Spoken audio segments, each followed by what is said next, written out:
제가 저희 교회 부임한 지 15년이고 해마다 수많은 팀들이 왔었습니다. 그래서 다 개성 있고 특징이 있는데 전주 동영교회는 아주 훌륭하게 잘한 축에 속합니다. 이건 제가 빈말이 아니라 우리 성도들도 다 알고 있을 거예요. 학생들, 중고등학생들이 많다고 그래서 솔직히 별 기대 안 했어요. 그냥 사고나 치지 말고 어지럽히지나 말고 그냥 조용히 있다가 그런 정도로 했는데 오자마자 열심히 짧은 시간에 최선을 다하는 모습에 제가 많은 감동을 받았어요. 진심이에요. 그리고 우리 교회 맞춤형으로 어린이 전도 복음 전도를 위해서 그렇게 열심히 준비하고 애쓴 거 주의 저의 칭찬으로 만족하지 마시고 하나님께서 하늘의 상급으로 여러분들을 다 기억하시고 하나님께서 칭찬해 주시고 상급을 주시리라고 저는 믿습니다. 여러분의 헌신이 결코 헛되지 않아요. 이게 진짜 현명하고 똑똑한 사람이에요. 하늘에다가 보화를 쌓는 거 현명한 거예요. 땅에 보화를 쌓는 거 다 없어져요. 하나님이 기억하셔야 돼요. 그게 영원히 기억이 남는 거고 그게 하늘의 보화를 쌓는 거거든요. 여러분 평생 동안 이렇게 젊은 날에 어려서부터 교회 중심으로 하나님 나라를 위해서 섬기는 게 얼마나 귀한 줄 여러분은 몰라요. 아직 젊기 때문에. 연세 드셔가지고 늦게 예수 믿은 사람은 딴 게 후회가 되는 게 아니고 왜 젊을 때 예수 그리스도를 만나서 일찍부터 몸된 교회를 위해서 헌신하며 살지 못했던가. 이걸 무척 아쉬워하고 힘들어해요. 근데 여러분들은 젊은 날에 사무엘처럼 하나님 앞에 붙들려서 교회에서 중심으로 헌신적으로 이렇게 주님 나라, 하나님 나라를 위해서 쓰임 받는 게 그 자체가 축복이고 은혜고 하나님께서 여러분들을 사랑하시는 증거예요. 그러니까 여러분 끝까지 그 믿음 잃지 않고 하나님께 붙들려서 일생을 주님께 드려지는 복된 인생 살기를 축복합니다. 네, 진심으로 감사하고 다음에는 제주가 어떤 땅인지 좀 알고 그러기 위해서 비전 트립으로 한 번 더 왔으면 좋겠어요. 지금은 이제 섬기러 왔는데 섬김보다 사실은 이해가 먼저예요. 이 땅이 어떤 땅인지 알고 섬길 때 효과적이에요. 모르고 섬기면 그냥 내가 좋은 일 하다 가는 것처럼 자기 만족에 끝날 수가 있기 때문에 저희 교회 맞춤형으로 전도를 했듯이 제주도를 이해하고 나면 제주도를 어떻게 접근해야 되는지 답이 나올 거예요. 다음번에 한 번은 인연으로 끝내지 말고 제주도를 그렇게 또 방문하고 섬겼으면 좋겠습니다. 축복합니다. 감사하고요. 잊지 못할 거예요. 오늘 저희는 그냥 우리 전주 성익교회 목사님이 말씀을 전해줘도 저는 한 번 쉬고 갈 수 있어서 좋잖아요. 여러분들은 또 특별한 설교를 들을 수 있는 기회도 되고, 근데 그렇게 왜 안 하냐면 저희 교회는 계속해서 말씀을 시리즈로 강해를 해요. 제가 오늘 16장을 해야지 이렇게 마음 먹은 게 아니에요. 이미 정해져 있어요. 이 본문은 정해져 있어요. 그래서 우리 연속곡에서 10회 연속곡 드라마 시리즈인데 7회가 못 봤어. 8회가 왔어. 그러면은 6회에서 8회 건너뛰면 내용이 이어지지가 않아요. 8회가 필요한 거예요. 그래서 이렇게 쭉 하고 이것이 녹화가 되고 유튜브에도 올라가고 그런 이유는 이 본문을 읽다가 이게 도대체 뭐, 여러분 오늘 같이 저랑 읽었는데 무슨 내용인지 알겠어요? 모른다니까. 모르는 게 당연해요. 저도 한 번 받고 몰랐을 거예요. 그래서 제가 필요한 거예요. 그래서 다음에 읽을 때 이게 잘 모르겠어. 그러면은 검색해서 이사야 16장을 치면은 동영상이 뜬단 말이에요. 오늘 설교한 내용도 그대로 다 올라가 있고 텍스트가. 그래서 다시 볼 수 있도록 성경 공부를 하는 효과도 있기 때문에 이걸 빠뜨릴 수가 없어서 그래서 하는 겁니다. 여러분 양해해 주시기 바랍니다. 그래서 컨셉에 안 맞을 수도 있어요. 여러분들 오늘 이렇게 단기 선교팀이 오고 젊은 사람들이 많고 그러면은 여기에 맞춰서 만약에 제가 집회 강사로 초청을 받았으면 이번만 안 하죠. 여러분 맞춰서 하죠. 근데 그렇게 안 하는 이유를 여러분이 양해해 달라고 이렇게 먼저 얘기를 하는 거예요. 이해하시겠죠? 예, 그러니까 그렇지만 하나님의 말씀은 어느 부분 어디를 건드려도 다 우리에게 필요한 말씀이고 하나님의 섭리라는 게 있어요. 그냥 이렇게 했을 뿐인데 그게 나에게 그날 얻어 걸릴 수가 있어요. 그건 설명할 길이 없어요. 하나님이 예비하심이 있거든요. 저 그런 걸 많이 경험했기 때문에 들을 기가 있고 마음이 준비되고 들으려고 하고 이걸 혹시 나에게 오늘 나에게 주시기 위해서 맞춤형으로 하나님께서 예비한 말씀일 수도 있어요. 그렇기 때문에 마음을 활짝 열고 하나님의 말씀을 잘 듣게 되기를 바랍니다. 자, 오늘 얘기는 뭐냐면은 모압에 대한 하나님의 심판을 언급한 내용이에요. 예언한 내용이에요. 모압이 어떤 나라죠? 이스라엘 옆에 있는 나라예요. 그 나라 어떻게 시작이 됐죠? 어이없게도 창세기에 보면은 아브라함의 조카 롯이 있어요. 롯이 소돔과 고모라까지 갔어요. 빨리 나오라고 그랬어요. 불과 유황이 떨어지니까 나와서 큰딸, 작은딸하고 동굴에 들어갔어요. 이 딸이 미쳤나 봐요. 아버지한테 술 먹여서 관계를 맺어갖고 태어났어요. 애가요. 말이 돼요 이게? 이런 얘기를 창피해서 다른 데는 안 할 거예요. 근데 성경은 있는 그대로 다 써버려요. 인간이 그렇다는 거예요. 인간이 그 정도야. 별다를 거 없어. 죄인 가운데 살면 소돔 고모라 속에 살면 영향을 받죠. 하나님께서 의인을 구원해 내셨지만 그 속성, 죄에 물든 것까지 못 벗어요. 그래서 우리가 죄악 가운데 있으면 안 되는 거예요. 죄악의 모양을 버려야 되는 거예요. 죄악 가운데 근처에 가면 안 되는 이유가 나도 모르는 사이에 영향을 받아요. 그 흔적이 바로 그런 형태로 나타나는 거예요. 소돔과 고모라 이게 동성애의 상징적인 섬이고 성이고 그게 심판을 받는 대표적인 샘플로 나오는 성이잖아요. 소디움이라고 말하는 것은 동성애를 말하는 영어 단어가 소디움이에요. 놀랍죠? 예. 그런데 그 자손들이 세운 나라가 이 모압이에요. 출발부터가 근본이 없어. 죄악 가운데 태어나서 시작한 나라예요.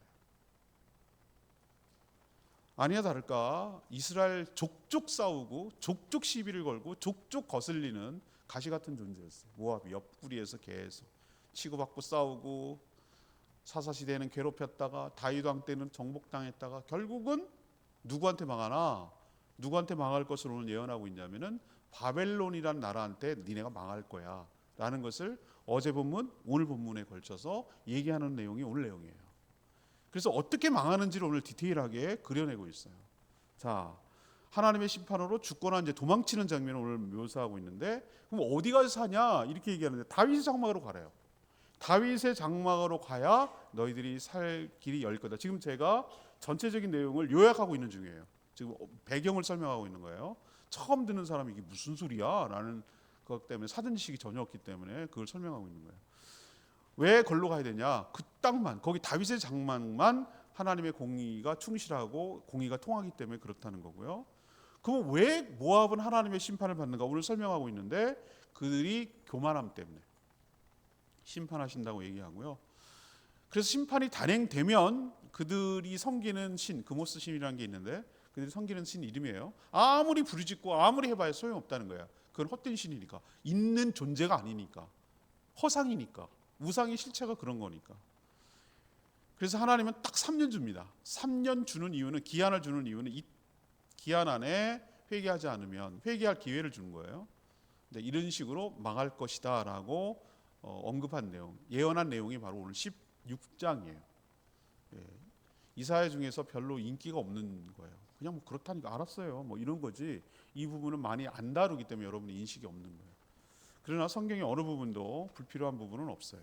그래서 오늘 여러분들이 이 말씀을 묵상하는데 이해하기 위해서 질문이 있어요. 질문에 대한 답을 찾아야 돼요. 항상 성경은 우리 인생에 대한 질문에 대한 답이 담겨 있거든요. 그래서 오늘 질문을 하는 거예요. 이 모압의 심판에서 그러면 이게 옛날 얘기가 이거 설민석이 재미난 얘기 하나 뭐 이렇게 여러분 접근하면 안 되고 이 안에서 지금 여기에 살아가는 우리들에게 어떤 교훈을 주려는 것인가, 어떤 교훈을 여기서 얻을 수 있는가, 이것이 오늘 질문입니다. 지금부터 하나씩 그 대답을 찾아갈 거예요. 자, 1절부터 5절까지를 1문단 잡았어요. 문단 나누기 3개 할 겁니다. 오늘 4절까지 있는데 1절에서 5절, 6절에서 11절, 그 나머지 이런 식으로 세 토막을 내봤어요. 자, 먼저 토막 1문단 1절에서 5절은 답은 뭐냐? 어떤 교훈을 얻습니까? 예수 그리스도 안으로 피해야만 살 수 있다는 교훈이 있어요. 어디 여기 예수 그리스도가 있습니까? 구약인데. 제가 그걸 설명해 드릴게요. 이사야는요, 하나님의 심판으로 몰락해서 도망치는 모압의 피난 장면을 그려내고 있는데 1절에 보세요. 나루터에서 어디로 가죠? 2절 보면은 나루터에서 떠다니는 새 같고 보금자리에서 흩어져 버린 새의 새끼들 같다라고 비유했어요. 이건 비유거든요. 나루터에서 떠다니는 새가 뭡니까? 빙빙 이렇게 위에 이렇게 어디 안정 갖지 못하고 안착하지 못하고 어디 앉지 못하고 참새들처럼 이렇게 앉아 있거나 뭐 까마귀들 지난번에 우리 여기 동네 가면은 까마귀들 반상에 저녁에 다 모이면 어디서 그렇게 모이는지 전기줄에 새까맣게 모여 있어. 새까맣게. 한라산에 올라가면 걔네들은 왜 거기서 사는지 모르겠어. 잘 어울려. 분위기 좋아 아주. 까.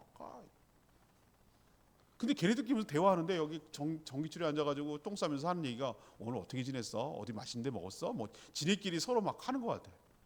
그렇게 앉아야 안정감 있는데 새는 떠돌아다녀. 어디 물가니까 안정하지 못하고 떠돌아다니는 것처럼 그렇게 묘사하고 있어요. 너네들이 지금 피난길에 올랐는데 막 어디로 갈 바를 모르고 막 떠돌아다니는 그런 나루에 떠다니는 새 같다고 말하고, 또 하나의 비유는 보금자리에서 흩어져 버린 새의 새끼들 같다. 여러분 그거 알아요? 막 밀어내가지고 떨어지거나 잘못하면은요 새 둥지에서 떨어지면 이거는 살 가망이 1도 없어요. 1도 없어요. 그건 죽는 거예요. 새 새끼가 어떻게 살겠어요? 그렇죠? 네. 그건 완전히 먹잇감이에요. 죽는 거예요. 그런 것처럼 흩어져 버린 새의 새끼 같다. 이건 누구도 보호하지 못하고 둥지가 안정적이지 못하고 보금자리도 없고 그런 식으로 안전적인 장치가 하나도 없는 무방비 상태에 놓여 있는 것과 비슷하다. 너네들의 모습이. 누가? 하나님의 심판으로 망해 버릴 모압이 도망치는 모습이에요. 이 말은 어디에도 모압은 안식이 없다라는 것을 그들에게 얘기하고 있는 건데, 근데 하나님이 이 특이한 얘기를 해요. 뭐라고 얘기하냐면은 4절 5절에 보면은 어디로 도망가라 그러냐면은 다윗의 장막 어린 양들을 시온산으로 보내라 이 얘기예요. 어린 양들을 시온산으로 보내라. 여러분 느낌이 오세요? 어디? 보여요?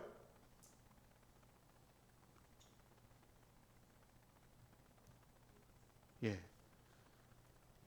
1절에 보면은 광해를 지나 딸 시온산으로 보내래요. 그러면은 시온산은 어디를 말하는 거죠? 유다를 상징하잖아요. 유다로 보내라는 거예요. 유다로 가라는 거예요. 유다를 가라해서 살아야 된다. 왜 그러죠? 그들을 돕고 품고 도와줄 나라는 어디밖에 없다는 거예요. 유다밖에 없다는 거예요. 유다로 가야, 너 안 되나 가지 말고, 얘네들은 어디로 가려면 암몬으로 가려고 그랬어. 자기는 형제 나라라고 할 수 있는 암몬으로 가려고 했는데 거기 가 소용없다. 유다로 가라는 거예요. 근데 유다가 받아줄 것 같아요? 유다 안 받아줍니다. 얘네들하고 서로 싸웠기 때문에 서로 관계가 안 좋아요. 근데 여러분 제가 여기서 보면은 하나님은 여기다가 복선을 깔고 있어요. 이게 예언의 독특함인데 1차적으로는 여기는 바벨론한테 망하는 건데, 이거는 유다 시온성이라고 유다라고 말하지 않고 시온성이라고 말하는 이유를 여러분이 아셔야 돼요. 시온산이라고 말하는 이유를. 이건 하나님께서 이사야를 통해서 1차적으로는 요 당시 상황을 얘기하는 것이지만 먼 훗날까지 겹쳐가지고 보이도록 하나의 예언에 두 개의 의미를 깔고 있는 거예요. 우리도 그걸 복선이라고 해요. 영화 같은 데서 보면은 하나가 그 깊은 감독의 의도를 갖고서 그 안에 깔고 있는 것. 나중에 영화를 보고 해석할 때 보니까 그게 그런 의도였구나라는 것을 스쳐 지나가는 것이었고 슬쩍 말하는 것이었는데 그게 그런 의도였어? 나중에 깨닫게 되듯이 이것이 바로 그런 거예요. 하나님께서 이사야 선지자 입술을 통해서 시온산으로 가. 그래야 너희들이 거기 가서 살 길이 열렸어 라고 말하는 것은 정말 유다를 말하는 걸까? 아니라는 거예요. 왜 그런가? 왜 그러냐면 유다 역시 암몬과 못지않게 자기 코가 석자야. 자기는 편하겠어요? 누가 누구를 도울 처지가 아니에요. 소위 말해서 문을 열어갖고 암몬이란 난민을 받아줄 형편이 안 된다니까요. 우리도 보면은 저기 막 보세요. 시리아 막 난민 사건, 우크라이나 난민 사건 터졌을 때 어떤 나라는 받아주고 어떤 나라는 안 받아줍니다. 자기 코가 석자고 난민 들어오면 골치 아프거든요. 그래서 안 받아주는 나라가 있고 어떤 나라 인도적이지 어떻게 안 받아주냐 그래갖고 받아주는데 독일 받아줬다 지금 사회 문제 되고 있어. 이건 뜨거운 감자. 이거 빼지도 못하고 나가라고 그러지도 못하고 받기도 어렵고 서로 섞여 살지도 못하고 굉장히 힘든 문제거든요. 그래서 여기서 말하는 유다는 진짜 나라인가? 아니에요. 나라라고 해석해서는 안 돼요. 그럼 뭐냐 이게? 먼 훗날 메시아와 관련된 예언이라고 이걸 봐야 되는 거예요. 그래서 뒤에 나오는 보세요. 5절에 나오는 다윗의 장막이 뭐냐? 특별히 다윗의 장막이라고 그랬거든요. 다윗의 장막이 텐트라는 빅 텐트라고 말하잖아요. 빅 텐트. 다윗의 장막이라고 말하는 것은 다윗의 후손으로 오실 예수 그리스도가 왕에 올라서 왕권을 가지고 굳건하게 통치할 것인데 그에게 들어가면 그의 나라에 피하면 그에게로 들어가면 그분은 공의와 정의로 다스릴 수 있기 때문에 안전하게 보호하고 막아줄 수 있다. 거기가 살 길이다. 딴 데 가지 말고 예수 그리스도께 가야 된다. 다윗의 장막으로 피하는 자에게 소망이 있고 너희들이 살 길이 있다. 그래서 방황을 멈추고 도망을 멈추고 거기에 피난처를 삼는 자가 바로 살 길이 열린다 라는 것을 하나님은 이런 식으로 은유로 지금 묘사하고 있는 줄 압니다. 유다만 아니라 우리 같은 이방인, 우리는 유다가 아니잖아요. 이스라엘 백성이 아니잖아요. 이방인이잖아요. 우리는 정말 구원의 구자도 모르는 사람이에요. 여러분이 불과 우리나라가 복음이 전해진 지 1885년이라고 치면 139년 전에 태어난 사람이라면 여러분은 100년 전만 태어나도 여러분이 예수 믿을 확률이 굉장히 적어요. 우리나라가 1919년 3.1운동이 일어났을 때 예수 믿는 기독교인이 전 국민 중에 1%도 안 됐어요. 1%, 2천만 중에 1%도 안 됐어요. 20만 정도. 그런 정도도 안 된 여러분이 그 안에 속할이라고는 거의 생각할 수 없기 때문에 만약에 여러분이 100년 전에만 태어났으면은 여러분은 그냥 살다가 지옥에 갈 인생이에요.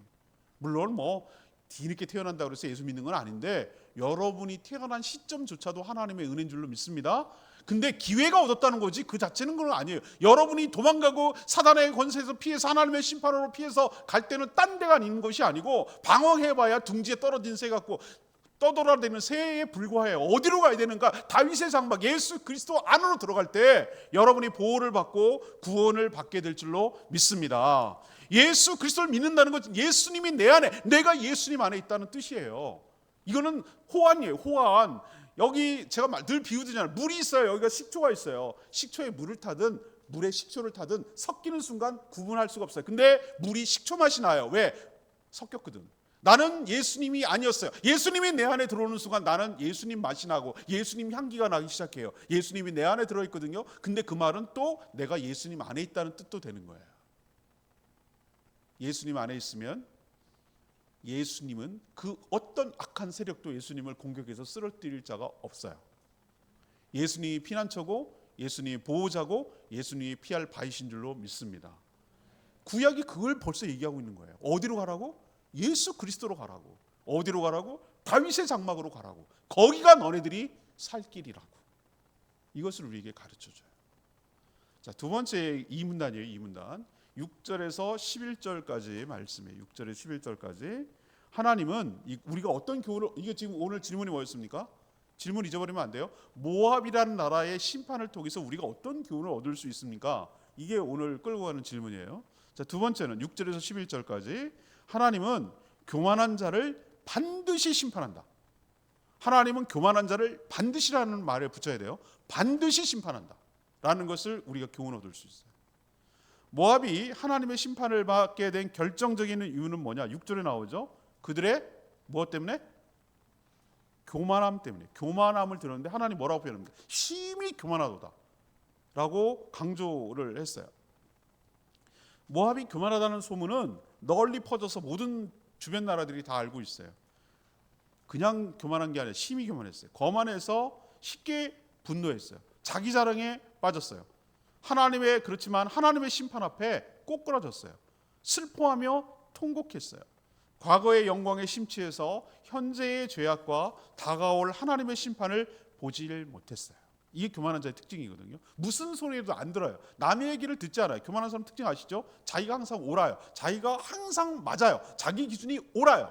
자기 기준이 최선이에요. 그런 사람이 교만한 사람이에요. 남의 얘기를 귀담아 들으려고 하잖아요. 물론 뭐 늘 자기 주관이 없이 그냥 남의 일만 한 이 사람도 어떤 면에서는 교만한 것에 열등과 우월감은 이게 동전 앞뒷면과 같아서 똑같아요. 교만한 사람은, 겸손한 사람은 건 뭐냐? 하나님의 말씀이 기준이라고 생각을 하는 거예요. 하나님 앞에 겸손한 거예요. 하나님이 남을 나보다 낮게 여기라고 하셨으니 남에게도 배울 점이 있다고 생각하고 귀하게 여기는 사람이에요. 하나님의 권위와 하나님의 명령을 두려워할 줄 아는 사람이고, 하나님의 말씀하시는 것은 그대로 이루어지기 때문에 그것을 두려워 떨며 그것을 귀하게 여기고 그것을 허투루 듣지 않는 사람이 겸손한 사람인 줄 믿습니다. 근데 모압은 안 그랬단 말이에요. 지가 오라, 하나님 없으니까. 그래서 에레미야 50장 32절 뭐라고 표현했는지 아세요? 교만한 자가 걸려 넘어지겠고, 이거 교만한 자에 대한 예언이에요. 그를 일으킬 자가 없을 것이며 내가 그의 성읍에서 불을 지르리니 그의 주위에 있는 것들이 다 삼키리라. 예레미야가 이런 예언을 했거든요. 교만한 자들의 최후를 지금 그려내고 있는데, 하나님은 유독 어떤 자를 싫어하시냐면은 교만한 자를 몹시 싫어하세요. 모든 죄의 뿌리와 시작이 어디에 있는가? 이 교만함에서 시작이 돼요. 하나님 대신 자신을 믿고 자신을 의지하는 태도가 교만함이라고 제가 말씀을 드렸어요. 제가 말씀드렸잖아요.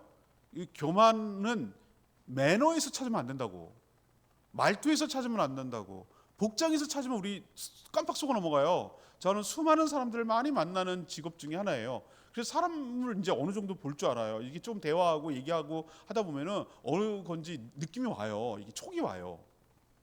그렇게 되더라고요. 자연스럽게 되는데, 제가 깜짝 놀란 건 뭐냐면 굉장히 말도 사근사근하고 굉장히 매너 있게 얘기하고 그 젠틀하고 교양 있게 말을 하고 뭐 이렇게 해요. 제스처나 뭐 남을 배려하는 거나 매너나 이런 거 굉장히 좋아요.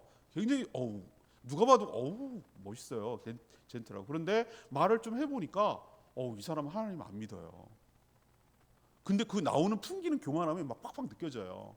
자기가 굉장히 자아가 견고하고 딱딱해요. 자기를 깰 생각이 없어요. 자기가 단단한 사람이에요. 자기 자아가 너무 단단해요. 그래서 자기를 흐트러뜨리려고 하지 않아요. 자기가 항상 옳다는 거예요. 자기 기준으로 모든 것이 움직여야 된다는 거예요.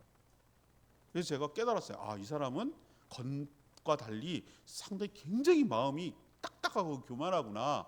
이게 아니구나라는 걸 깨달았고, 이 사람이야말로 교만한 사람이구나. 그럼 교만은, 겸손은 어디서 따지냐? 하나님과 나와의 관계성 속에서 따져야 된다고 제가 여러 번 말씀드렸어요. 하나님 앞에서 겸손한 게 겸손한 거예요. 근데 하나님 안 믿으니까 모압은 자기가 제일 옳다고 생각하죠. 누굴 믿어? 내 주먹을 믿지. 이게 교만한 거거든요. 세상에서 자기밖에 없죠. 자기가 가장 뛰어나고 착각하죠. 뛰어나다고. 하나님은 이 모압이란 나라라는 심판을 통해서 뭘 가르쳐 주려고 하냐면, 이 기록을 남긴 이유가 있어요. 모압이 지구상에서 있다가 사라진들, 있든들 없을들 아무 의미 없어요. 근데 왜 이걸 기록했냐는 거예요. 왜 이런 내용을 기록했냐? 왜 망했는지를 왜 기록했냐는 거예요. 우리에게 교훈을 주려고. 하나님은 언제, 어느 시대, 어느 민족, 어느 시대나 똑같이 하나님 없다고 생각하고 자기만 옳다고 생각하고 자기가 최고라고 생각하고 남을 무시하고 하나님을 무시하고 멸시하고 살아가는 이 교만한 자를 반드시 심판하신다 라는 교훈을 뼛속 깊게 새겨두게 하시려고 이 기록을 남기신 거예요. 교훈을 삼으라는 거예요. 여러분도 저도 교만한 자는 하나님 앞에 반드시 심판하는 거 기억하시고, 하나님 앞에, 사람 앞에 늘 겸손하게 살아가는 저와 여러분 되기를 바랍니다. 내가 옳다는 생각, 내가 항상 맞다는 생각 버려야 돼요. 나도 틀릴 수 있고, 나도 실수할 수 있고, 나도 연약해서 넘어질 수 있어요. 그리고 저 사람한테도 배울 점이 있어요. 모든 사람에게 배울 점이 있어요. 모든 사람에게는 장점이 있어요. 모든 사람에게는 내가 배워야 할, 도전받아야 될 점이 있어요. 무시할 사람 단 한 명도 없어요. 뭘 잘해서 무시하는 게 아니라 그 존재 자체가 귀한 거예요. 하나님께서 그 형상을 만드신 그 존재가 이 땅에 태어나서 살아간다는 그 자체가 하나님이 축복이고 하나님이 기회를 준 것이고 하나님께서 그 귀한 생명이라고 여기는다고 생각을 해야 돼요. 함부로 무시할 생명은 단 한 명도 없어요. 단 한 명도 없어요. 여러분들 모든 사람을 귀하게 여기고 함부로 대하지 않는 사람이 교만의 반대, 겸손한 사람인 줄로 믿습니다. 이렇게 살아가는 저와 여러분 되기를 소망합니다. 세 번째 얘기를 할게요. 맨 마지막 문장인데요. 문단이에요. 12절에서 14절까지 끝 문단입니다. 여기서 어떤 교훈을 얻는가? 기회가 있을 때 회개해야 구원을 얻는다. 기회가 있을 때, 기회가 아직 남아 있을 때 회개해야 구원을 얻는다라는 교훈을 우리에게 줘요. 하나님을 믿지 않는 사람들은 안 믿을 것 같아요? 그렇지 않습니다. 뭔가를 믿습니다. 사람은 뭔가 기대게 돼 있어요. 여러분 그거 명심하세요. 내가 하나님 안 믿는 사람은 아무것도 안 믿는 것 같아요? 아니에요. 자기를 믿든지 내 주먹을 자수성가하는 사람들이 예수 믿기가 왜 어려운지 아세요? 자기가 성공한 케이스가 있거든. 누가 믿어 믿기는 나약하게 빠진 것들이. 그러면서 자기를 믿어요. 그런 사람 되게 많아요. 이제 교만한. 아니면 다른 걸 의지하죠. 하나님 아닌 샤머니즘, 비나이다 종교로 나가든지 뭐 돈을 의지하든지 뭐 권력을 의지, 다 뭔가 의지하는 게 있어요. 모압도 믿는 구석이 있었어요. 하나님 무시하는 이유가 있어요. 자기들 믿는 신이 있거든. 그 당시만 해도 어떤 사고방식이 팽배했냐면은 민족마다 믿는 신이 있다는, 신들의 전쟁이, 신들의 전쟁. 저 유다라는 나라는 여호와라고 이름을 하는 하나님을 믿고 우리는 그모스라는 이름을 하고 있는 하나님을 믿는 거예요. 그래서 누가 힘세냐 뭐 이 싸움이에요. 그래서 이긴 싸움이 신들의 전쟁의 대리 전쟁에서 승리했다고 보는 게 당시 신관이었어요. 신관. 유일신 사상이 없었어요. 그 당시 유일신이 아니라, 근데 유대 사람들이, 이스라엘 사람들이 믿는 게 다 자기네들이 유일신하는데 아니야. 하나님만이 살아계신 인격적인 신이야. 나머지는 우상에 불과해. 실체가 없어. 다곤 신전 봤지? 너네들 블레셋에서 딱 못 꺾어가지고 하나님이 너네들 아무것도 하는 게 없어도 우상의 실체를 보여주고 있잖아 라는 거죠. 그걸 보여주는 게, 근데 그모스를 믿는 모압은 절대 그렇게 믿지 않죠. 자기 신이 최고라고 생각하죠. 근데 혹시 보험 들려고 얘네들이 보험을 들었어요? 그모스가 아닐 수도 있잖아 뭐 이래가지고 얘네들이 무슨 생각을 했냐면, 당시 근동지방 가나안 팔레스타인 전체에서 섬기던 가나안 족속들이 섬기는 범신론이 하나 있었는데 그게 바로 바알신이에요. 바알신도 섬기고, 우리도 여러 가지 불교, 유교 뭐 있잖아요. 그런 것처럼 그모스라는 자기 민족의 토착신도 섬겼지만 좀 글로벌한, 자기네 입장에서는 글로벌한 바알, 여러 민족들이 섬기는 바알도 섬겼어요. 양쪽 다 섬겼어요.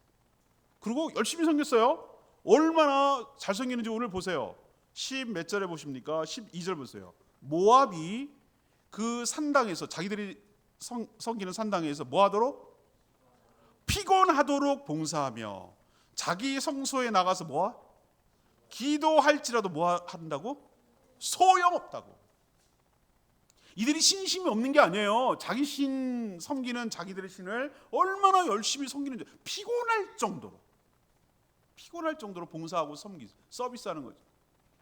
그리고 기도도 열심히 해.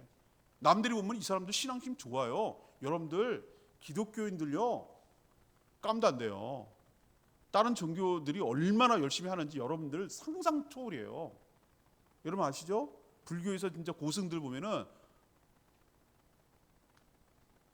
면벽수도를 무건 수행, 허리를 꺾고 등에 대고 자지 않고 앉은 자세에서 자는 걸 10년, 방 안에 들어가서 화장실 요강 갖다가 해가지고 하는 무거운 거 갖다가 봄 가을로 동한 거 서한 거 해가면서 하는 것이 1년에 2번. 미쳤어. 108배는 기본, 3000배 하고 고기 끊고. 여러분 그렇게 살래요? 불교만 해도 그래. 이슬람교 하루에 5번씩 기도해야 돼. 메카는 반드시 가야 돼. 걔네들이 하는 게 얼마나 굉장히 율법적으로 까다로운지 아세요? 술 금지, 여러 가지 금지하는 거 다 해요. 얼마나 엄격하고 철저한지. 구제해야 되고 뭐 5가지 자기네들 일생 동안 해야 되는 게 있어요. 오치투지가 어디서 나왔을까요? 라마 불교. 1번, 2번, 3보 가서 땅이 5개를 다 해야 돼. 여기 이마, 여기 무릎 이렇게 다 절하는 걸 하면서 히말라야 산까지 올라가는 거예요. 여러분은 걸어가도 못 가. 근데 그렇게 간다고 그 사람들. 미쳤어. 남들이 보면은 뭘 그렇게까지? 그들이 만약에 진짜 행위론적인 구원으로 얘기하면은 우리 못 따라가요.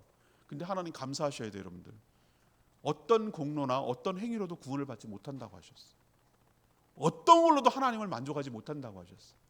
오직 은혜, 오직 믿음으로 구원 얻는 것이 얼마나 우리에게 감사한지 여러분 아셔야 돼요. 귀한 걸 아셔야 된다. 참 신을 만난 거, 참 하나님을 만난 걸 여러분 정말 귀하게 여기셔야 돼요. 그모스 신, 이들이 종교심이 딸려가지고 망한 게 아니에요. 이들이 신앙심이 부족해서 망한 게 아니라고요.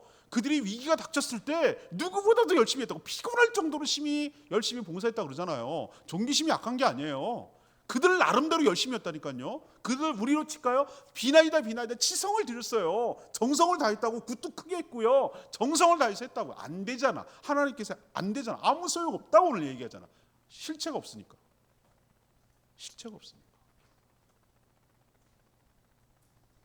하나님은 모압의 심판 기회를 주셨어요. 오늘 뭐라고 했냐면은 14절에 하나님 말씀하시되 품꾼의 정한 해와 같이 3년 내에 모압의 영화와 그 큰 무리가 능욕을 당할지라.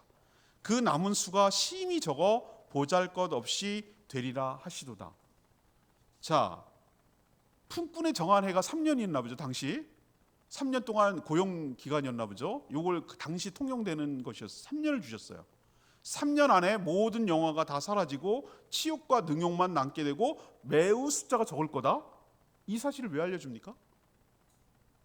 이게 운명론입니까? 여러분, 운명론이라면 이걸 왜 알려주죠? 네가 어떻게 하든지 상관없이 3년 안에 이렇게 될 거다라고 하면 뭐하러 알려주냐고. 3년 안에 하나, 지금이나 하나 똑같지. 그냥 넉넉히 기다리면 되잖아. 이렇게 어차피 이렇게 될 거니까. 네가 무슨 짓을 해도 뭐 소용없어. 3년 안에 이렇게 될 거야라고 하면 뭘 이게 의미가 있냐는 거예요. 봤지? 내 말 맞지? 이런 의도로 이걸 얘기했을까요? 그런 의도도 맞아요. 봤지? 하나님의 말씀 땅에 떨어짐이 없이 그대로 이루어져 라는 것이 3년 뒤에 보면 증거가 되잖아. 너네 봤지? 모압 망하는 거 봤지? 너네들 이렇게 되는 거 봤지? 하나님 말 허튼 말 하지 않는 걸 봤지? 요것만 있는 게 아니고, 제가 더 방점을 두는 이유는 뭐냐면은 3년이란 기한을 두신 이유가 있어요. 3년 동안에 구원 얻을 기회가 남아있다는 거예요. 너희들한테 특혜를 준다는 거예요. 기회를 준다는 거예요. 마지막 기회를 준다는 거예요. 이 얘기는 너희들 3년, 아까 그러면 다윗의 장막으로 숨으란 얘기고 다윗의 장막으로 그걸 피하라는 얘기를 뭐하러 해요? 할 필요가 없는 거지, 그런 얘기를. 만약에 진짜 죽일 작정이었고 싹 없앨버릴 작정이었으면 너희들은 도망가지 말고 다윗의 장막으로 도망가라. 왜 이런 얘기를 하고 있어? 3년이란 기회를 준 이유는 너희들이 3년 안에 회개하고 돌이켜서 돌아오면 너희들이 이런 일을 당하지 않고 구원을 받을 것이다. 그러나 if not, 그렇게 안 하고 너희들이 이런 기회를 줬는데도 네 스스로 밥그릇을 차고 스스로 기회를 박차버린다면 이 지금 하는 말씀 하나도 남김없이 소수가 될 것이고 모든 영화와 모든 것들은 다 사라지고 치욕과 능욕만 남게 될 것이야. 이거죠. 이 얘기를 하나님께서 하시는 것이죠. 기한을 알려주시는 이유는 하나님의 인내가 무한정된 것은 아니고 하나님이 나름 정한 시간이 있다는 거예요. 참고 기다려주는 시간이 있다는 거예요. 우리 개인적으로 보면은 우리가 아직 살아있을 때 기회가 있는 거예요. 죽은 다음에 소용없어요. 죽은 자를 위한 제사, 죽은 자를 위한 기도는 아무 의미 없다고요. 그래서 하지 말라는 거예요. 제사를. 아무 의미 없어요. 이미 결정 났어요. 우리 육신이 살아있을 때가 기회예요. 3년이라는 거예요. 3년. 근데 또 그 3년 안에도 우리도 살아생전에 다 기회가 있는 것이 아니라 하나님께서 문을 두드리는 기회가 있어. 복음을 누가 전해줄 때, 정말 인생이 공고할 때, 인생이 힘들 때 주님을 찾아야 되는 인생의 굴곡 중에서 그때 그 어떤 터닝 포인트 같은 게 있어요. 변곡점 있을 때 그때 딱 주님을 붙들어야 돼요. 그때가 기회예요. 그때 기회를 놓치면 기회는 또 안 와요. 그리스도 신에서 기회라는 신 보면 앞에는 머리가 있는데 뒤에는 머리가 없다는 거예요. 앞에서 잡아야 돼. 기회가 있을 때 잡아야지. 길 놓치면 지나가면 끝이라는 거지. 우리도 몇 번의 하나님을 믿고 하나님을 돌아올 수 있는 기회가 주어져요. 이게 하나님의 축복이거든요. 하나님의 축복은 로또 맞는 게 아니고, 로또한테 맞는 게 아니고 회개할 수 있는 타이밍을 주신다고. 돌아올 수 있는 기회를 주신다고. 요 타이밍이 몇 번 와요. 인생이 온다고. 주님을 찾아야 되는 순간이 와요. 주님을 의지해야 되고 주님께 돌아와야 되는 순간이 와요. 요걸 놓치는 게 어리석은 것이고, 요걸 붙들 줄 아는 게 내가 살 길을 열린 거예요. 요 차이. 사람의 차이는 여기서 갈라져요. 3년은 그런 의미예요. 3 years. 3년 기간, 우리가 말하는 물리적 기간이 아니고 하나님이 정한 여러분의 각각의 기간. 요 안에 주님께로 회개하고 돌아와서 구원을 받으라는 하나님의 교훈이 이 메시지 가운데 있는 줄로 믿습니다. 세 번째, 이제 끝났는데 오늘 제가 기억해야 될 귀중한 말씀이라고 생각하는 것이 레마의 말씀인데 5절. 이건 좀 기억을 할 핵심 구절인데, 다윗의 장막의 인자함으로 왕위가 굳게 설 것이요 그 위에 앉을 자는 충실함으로 판결하며 정의를 구하며 공의를 신속히 행하리라. 이사야 곳곳에 메시아에 대한 예언이 많이 내포되어 있습니다. 모압이 망해서 난민이 생겼는데 유다로 피신하라고 제안을 하죠. 사실 유다도 그럴 형편이 못 된다고 제가 말씀드렸어요. 이건 다분히 먼 훗날 일어날 메시아에 관한 예언이라고 저는 봐요. 그렇게 해석해야 이것이 자연스러워요. 누구든지 환난 날에 주의 이름을 부르며 주께 피하는 자는 살 줄로 믿습니다. 왜? 그의 왕이, 그의 통치가 굳건하고 그는 치우치지 않고 정의와 공의로 충실하게 판결하는 분이기 때문에 그렇습니다. 이 세상에 누구도 통치를 해도 여러분 희망 걸지 마세요. 사람이 통치하는 것 너무 희망 걸지 마세요.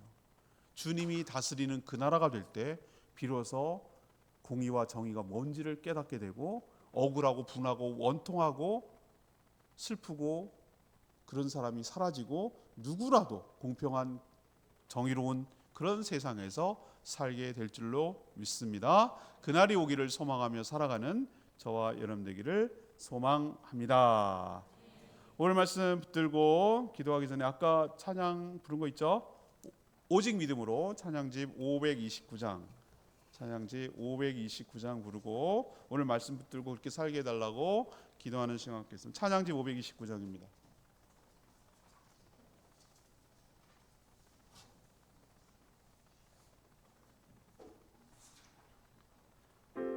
세상은 많이 흔들리지만 우리는 오직 믿음으로 살겠다는 고백을 오늘 말씀을 통해서 했으면 좋겠어요.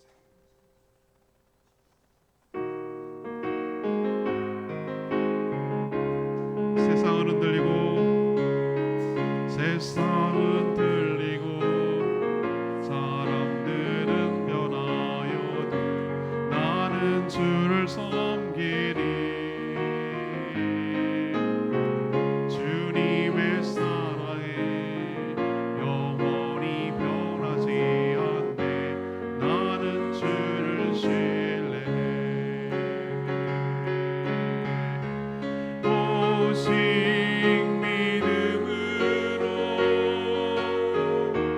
믿음으로 내가 살리라. 오직 믿음으로 내가 살리라. 믿음은 들리고 사람들은 떠나도 나는 주를 섬기리. 주님의 나라네 영원히 쇠하지 않네. 나는 주를 신뢰해. 오직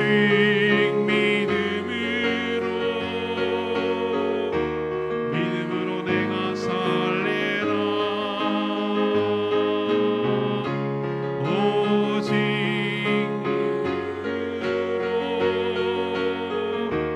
믿음으로 내가 살리라. 오직 의인은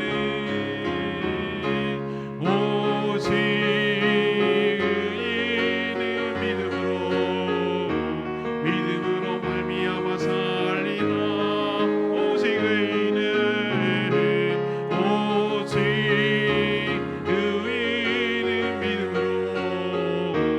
믿음으로 말미암아 살리라. 이 말씀을 듣고 나가자마자 1분 안에 기억에서 사라진다. 거기다 나는 걸겠어요. 우리는 까막 고기를 먹고 그냥 설교를 습관처럼 듣는 게 익숙해지고 한 귀로 듣고 한 귀로 흘러요. 아무런 말씀이 나에게 영향이 없어요. 그럼 어떻게 되느냐? 우리는 의지박약하거든요. 전부 다. 그를 행할 마음도 의지도 없는 사람들 먼저 정직하게 인정해야 돼요. 시인하고. 그럼 어떻게 해야 되지? 그러니까 하나님께 기도해서 도움을 청해야 되는 거예요. 하나님, 오늘 말씀을 들어보니 내가 어떻게 살아야 되겠다는 생각이 딱 듭니다. 요 대목 한 대목은 꼭 나를 두고 하는 말 같네요. 나보고 이렇게 살라고 하나님께서 나 귀에다 대고 이렇게 살아야 돼. 얘기해 주시는 것 같아서 너무 감사하다라고. 이게 뭔가 오는 게 있을 거야. 하나라도 없다면 정말 내가 마음을 닫아놓은 거고, 하나라도 이건 내가 들어야 될 말인데 목사님 어떻게 알았지? 이거 꼭 나를 두고 하는 말인데 이런 마음이 있다는 얘기는 은혜 받은 거예요. 자, 그러면은 그까지도 은혜지만 그렇게 살 수 있게 해달라고 하나님 앞에 뭐냐면은 기도해야 돼요. 근데 하나님께 눈 감으세요. 눈 감고 이제 기도할 건데요. 눈 감고 어떻게 제가 우리 성도들 이렇게 얘기해요. 눈 감고 이렇게 표시해 주세요. 행동으로 표시해야 되거든요. 너 어느 선에 쓸 거야? 어느 편에 쓸 거야? 여기 쓸 거야? 여기 쓸 거야? 너 분명히 해 라는 것을 내 몸으로 표시해야 돼. 마음을. 그러려면 하나님 오늘 말씀을 듣고 내가 각각 다 다르지만 내가 그렇게 살 마음이 생긴 게 하나 있어요. 그렇게 살기를 원해요. 그런 게 있는 분들은 하나님께 표시해 보세요. 오른손을 살짝 들어보세요. 그렇게 내가 살게요. 하나님. 한 가지가 딱 떠오르는 게 있다면 손을 드세요. 자, 그럼 손 내리세요. 아무도 안 봤어요. 나만 봤어요. 나 누군지도 몰라요. 자, 그러면 어떻게 해야 되냐? 하나님, 그렇게 살 수 있게 도와주세요 라고 기도하면 하나님께서 그 기도를 들으셔서 여기서 밖에 나가더라도 그 말씀이 계속 생각나게 만들고 나는 잊어버릴지라도 그렇게 기도했던 것을 하나님이 기억해서 여러분 안에 계신 성령님이 그렇게 살아갈 수 있도록 인도하여 주실 줄 믿습니다. 교만하지 않겠습니다. 여기 포인트 있는 사람 있고, 하늘에다가 보화를 쌓고 살겠습니다. 여기 있는 게 있고, 하나님이 통치자시군요. 하나님이 주인인 거 인정하며 살겠습니다. 여기에 포인트가 있는 사람입니다. 다 달라요. 다 다르지만 다윗의 장막으로 예수 그리스도가 나의 피난처 되실 것을 믿고 거길로 피하고 거기서 답을 얻겠습니다 라고 하는 분이 있고, 다 달라요. 그렇지만 여러분이 각각 다르지만 그 기도한 대로 하나님께서 들으시고 응답하여 주실 줄 믿습니다. 그렇게 살게 해달라고 주여 외치며 기도합니다. 주여 하나님,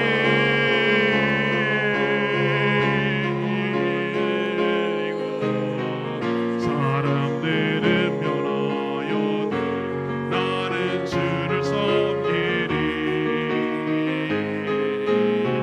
주님의 사랑에 영원히 변하지 않네. 나는 주를 신뢰해. 오직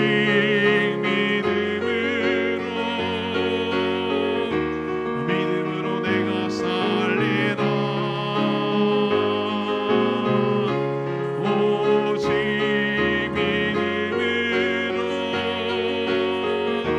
믿음으로 내가 살리라. 오직 의인이 믿음으로 말미암아 살리라. 오직 의인이 믿음으로 말미암아 살리라. 기도합니다. 하나님, 모압에 내리는 심판을 통해서 우리에게도 교훈을 주시니 감사드립니다. 마지막 심판 때에 예수 그리스도께 피하는 자는 모두 구원을 얻게 될 줄로 믿습니다. 그분은 공의와 사랑에 충실하게 통치하며 그분에게 피하는 자는 책임지고 안전하게 보호하여 주실 줄 믿습니다. 모압이 망한 이유가 있습니다. 교만에 있음을 봅니다. 교만은 패망의 선봉임을 잘 압니다. 하나님과 사람 앞에 겸손하게 살아가게 하여 주시옵소서. 사람을 귀하게 여길 줄 알고 하나님의 말씀을 두려워할 줄 아는 겸손한 자로 살게 하여 주시옵소서. 하나님은 무한히 참는 것이 아니고 정한 기한이 있는 줄로 압니다. 3년, 각각의 3년 기회를 놓치지 않고 돌이켜 회개함으로 하나님의 심판을 면하게 하여 주시옵소서. 은혜를 입게 하여 주시옵소서. 오늘도 간구하고 하나님께 드리는 모든 하나님의 드리는 예물 주님께서 기쁘게 받아주시고 하늘의 복으로 채워 주시옵소서. 감사드리며 예수 그리스도의 이름으로 기도합니다. 아멘.